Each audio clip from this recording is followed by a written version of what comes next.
motivo o la primera causa del por qué estas mutaciones que ocurren en el DNA mitocondrial muestran mecanismos de herencia diferentes y patrones de comportamiento diferentes. El primero era la segregación de tipo replicativa. ¿En qué consiste esta segregación replicativa? Lo que estamos comentando hace un momento, ¿verdad? Yo tengo acá una célula que tiene una sola mutación. Verde está normal, tiene un solo DNA mitocondrial mutado. Entonces, durante la división celular, básicamente lo que puede ocurrir es que se divida la célula y hayan todas las células con solamente, ¿no es cierto?, DNA mitocondrial normal. Y pueden haber algunas otras células que tengan otra cantidad diferente. Ahora, esto va a ir variando en cada división celular, ¿correcto? Porque va a haber replicación del DNA mitocondrial. Por lo tanto, a partir de esta población yo puedo tener distintas poblaciones de células con un porcentaje diferente, ¿no es cierto?, del DNA mitocondrial. Y en algunos casos, obviamente, si es que estoy yo frente a un paciente, si no tiene sus células mutaciones del DNA mitocondrial, será normal, ¿no? Por ejemplo, no tendrá ningún problema de respiración, será de tipo asintomático. Si tiene el 30%, inclusive puede ser todavía asintomático. Si llega a un 50% de las mutaciones en algunos tipos de enfermedades, sobre todo, puede ser también todavía esto asintomático. Y las manifestaciones clínicas, o sea, la disfunción de la cadena respiratoria, empieza todavía cuando hay el 70% del DNA mitocondrial mutado o más. ¿Okay? Entonces tiene que haber un efecto que se llama un efecto umbral, a partir del cual, ¿no es cierto?, si se produce un mayor porcentaje de mutaciones del DNA mitocondrial, aparecerán los síntomas y los signos de la enfermedad correspondiente a esa mutación. Y si está, por ejemplo, mutado, o sea, es positivo, hay mutaciones, pero está en un umbral bajo, o sea, por debajo del umbral, mejor dicho, muchas veces no va a presentar las manifestaciones clínicas. ¿Y eso por qué? Porque en la división celular, varias copias de DNA mitocondrial de cada una de las mitocondrias de una célula se replican y se reparten aleatoriamente, ¿okay?, de manera aleatoria entre las mitocondrias recién sintetizadas. Pero las mitocondrias a su vez se distribuyen al azar entre las dos células hijas y se distribuyen al azar, no de manera proporcional. Esta distribución al azar y aleatoria que ocurre durante la división celular y la formación de las nuevas mitocondrias es lo que se llama la segregación replicativa. Esta segregación replicativa es lo que algunos también conocen como, o puede conducir a lo que se llama una deriva genética, que es una característica común única de la mitocondria con ausencia del estrecho control de segregación que ocurre en la replicación de los 46 cromosomas nucleares. En cuanto se produce la división de una célula somática, el ADN está en los cromosomas, ¿verdad?, en los cromosomas autosómicos y los cromosomas sexuales. Y cuando se produce la división de la célula en dos, se genera una separación igualitaria. Ahí sí tiene que haber una separación igualitaria del genoma y por lo tanto de la cantidad de cromosomas. Las dos células hijas tienen que tener la misma cantidad de cromosomas, ¿correcto? Ya sabemos que si hay uno más o uno menos, se produce una anomalía. Y todo el sistema de la división celular somática con respecto a nuestro genoma nuclear está organizado de tal manera de que uno de los principales objetivos que se tienen que cumplir es que se produzca una mitosis con dos células hijas de origen que tengan la misma cantidad de material genético, la misma cantidad de cromosomas. Todo el sistema está diseñado para eso. ¿Cuál era el segundo factor que decíamos que podía hacer que las características de las enfermedades mitocondriales eran distintas? Era la homoplasmia y la heteroplasmia. ¿En qué consiste la homoplasmia? Cuando, por ejemplo, yo tengo una célula en la que las mitocondrias tienen todas su DNA mitocondrial sin mutaciones, eso se llama una homoplasmia. Pero también puede ser una célula que tenga todas las mitocondrias mutadas. O sea, hay una homoplasmia normal y una homoplasmia mutada. A que se refiere a que el 100% de su DNA o está normal o está mutado, ¿correcto? En cambio, cuando yo encuentro que hay DNA mitocondrial normal y DNA mitocondrial mutado, o sea, donde hay mitocondrias mutadas y mitocondrias normales en distintas proporciones, vamos a tener lo que se llama una heteroplasmia. Entonces, también puede recibirse una mezcla de mitocondrias, unas con y otras sin mutación, y eso se llama la heteroplasmia.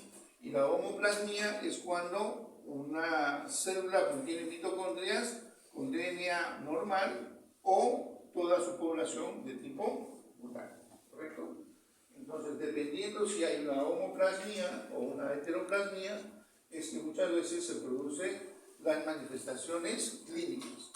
Obviamente, cuando hay una homoplasmia de tipo de DNA mitocondrial normal, las manifestaciones clínicas no están presentes. Cuando hay una heteroplasmia, sí pueden estar presentes las manifestaciones clínicas, pero eso va a depender de que haya sobrepasado el umbral. Porque podemos tener aquí, por ejemplo, en este gráfico, el 30% de mutaciones, ¿no? Pero no hay enfermedad.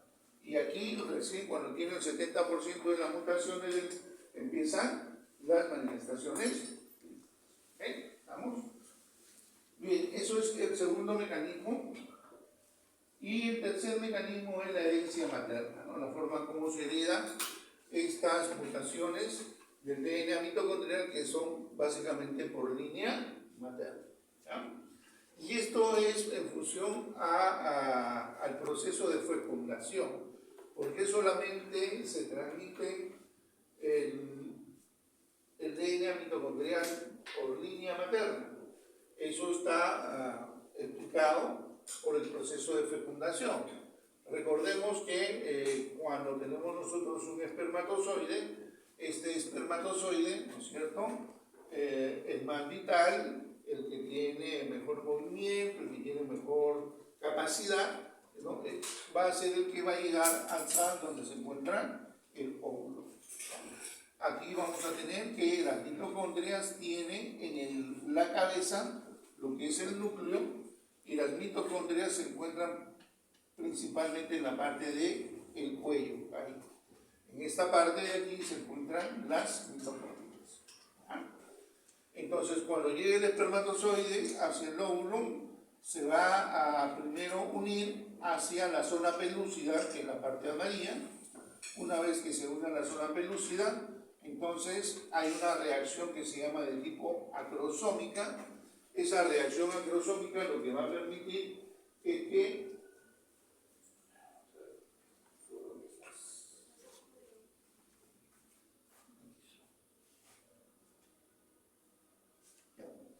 entonces en esta reacción acrosómica lo que va a hacer es que ya la cabeza está ingresando hacia el interior de lo que es la zona pelúcida, está rompiendo la zona pelúcida y empieza a ingresar.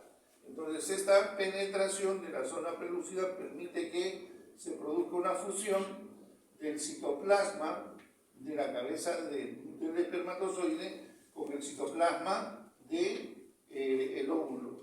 Y una vez que se produce esa fusión de la membrana plasmática, el núcleo penetra e ingresa dentro del óvulo, ¿correcto? Y lo que se queda afuera es la parte del cuello y la cola.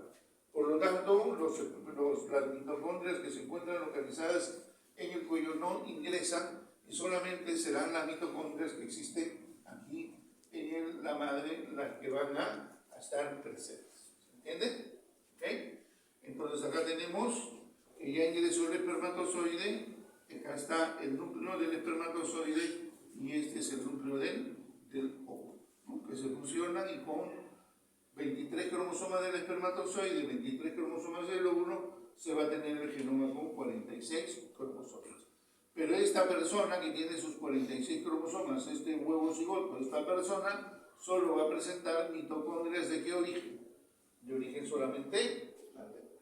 No va a presentar origen de tipo paternal porque, como hemos explicado y volvemos a mostrar aquí en esta figura, tenemos aquí el óvulo, ¿no es cierto? Tenemos las mitocondrias de origen maternal, de vía materna. En el varón tenemos el espermatozoide, el ADN nuclear está en el núcleo, que está en la cabeza, y en el cuello están las mitocondrias. Entonces, este espermatozoide lo que hace es fecunda el óvulo, y en el momento que fecunda el óvulo, lo que hace es integrar su ADN nuclear, donde están los 23 cromosomas, pero las mitocondrias quedan fuera del sistema. ¿Correcto? Entonces, las mitocondrias de los espermatozoides generalmente se eliminan del embrión, por lo que el DNA mitocondrial se hereda solo de la mamá. Todos los hijos de una mujer que es homoplásmica, para una mutación del DNA mitocondrial, heredarán también la mutación. ¿Okay? Si yo tengo, por ejemplo, una mujer que es homoplásmica, que tiene todos su DNA mitocondrial mutado, solamente se lo va a pasar esa enfermedad por vía materna. Entonces nosotros vamos a tener que ninguno de los descendientes de un varón que lleva la misma mutación heredará el DNA defectuoso. ¿Por qué no lo va a heredar? Porque no penetra en la formación del óvulo. ¿Correcto? Entonces tenemos aquí, en el caso de que un padre tenga una enfermedad mitocondrial, ¿cierto? ¿Sus hijos van a tener enfermedad mitocondrial? No, ¿por qué? Porque solamente se hereda por línea materna. Tanto para formar un varón como para formar una mujer ha tenido que utilizar sus espermatozoides. Pero estos espermatozoides ya sabemos que no ingresan en el DNA mitocondrial, que está mutado. Por lo tanto, sus hijos no van a tener una enfermedad. ¿Qué pasa si la mamá tiene la enfermedad con mitocondrias, con todas las mitocondrias mutantes? Todas, o una homoplasmia mutante. Entonces, si ocurre eso, todos sus hijos van a tener una enfermedad. ¿Sí? Van a tener una enfermedad, y entonces, en este caso, si todos van a presentar la enfermedad, se habla de una penetrancia completa, ¿no? De una penetrancia de tipo completo. Veamos aquí si se trata de una madre con una enfermedad, pero tiene algunas mitocondrias normales, ¿cierto? Y algunas mitocondrias que están mutadas. ¿Eso sería una homoplasmia o una heteroplasmia? Eso sería una heteroplasmia. Y dependiendo del porcentaje de esa heteroplasmia, lo que va a ocurrir es que básicamente la enfermedad se va a transmitir por línea materna. Entonces sus hijos pueden no tener la enfermedad. ¿Por qué no pueden tener la enfermedad si la mamá, por ejemplo, tiene DNA mitocondrial mutante y se lo va a pasar también al hijo? ¿Por qué no puede tener la enfermedad? A pesar de que la mamá tiene la enfermedad, tiene DNA mitocondrial mutante, y el hijo también va a tener el DNA mitocondrial mutante. ¿Por qué no haría la enfermedad del hijo? Una derivación. No. La cantidad de DNA mitocondrial mutado es el 50% menos. Exacto, porque el porcentaje de DNA mitocondrial probablemente ha sido menor del 50% o menor del umbral. ¿Correcto? ¿Qué pasa si es que, por ejemplo, esa sí tiene una enfermedad?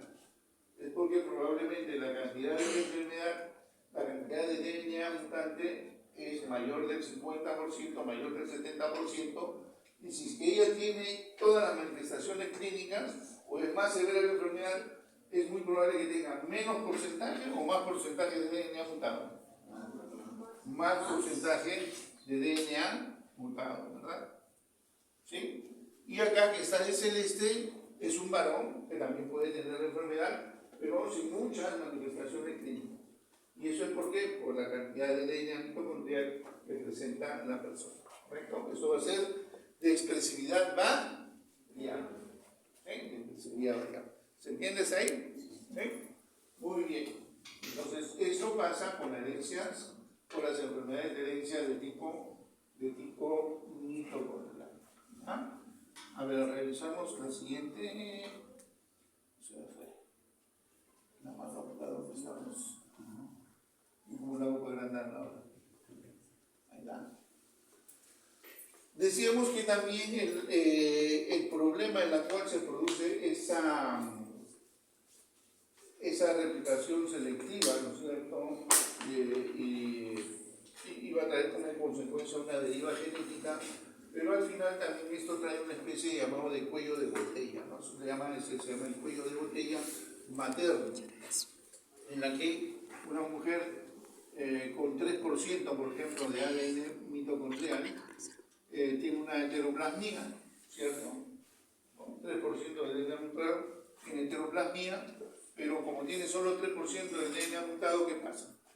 ¿Tendría patología alguna enfermedad? No, y por lo tanto estaría no afectada. Pero en el caso de estos, que se produce este cuello de botella materno, nos dice que el número de moléculas de DNA mitocondrial dentro del ovocito se reduce antes de ser amplificado a una enorme cantidad en los ovocitos maduros.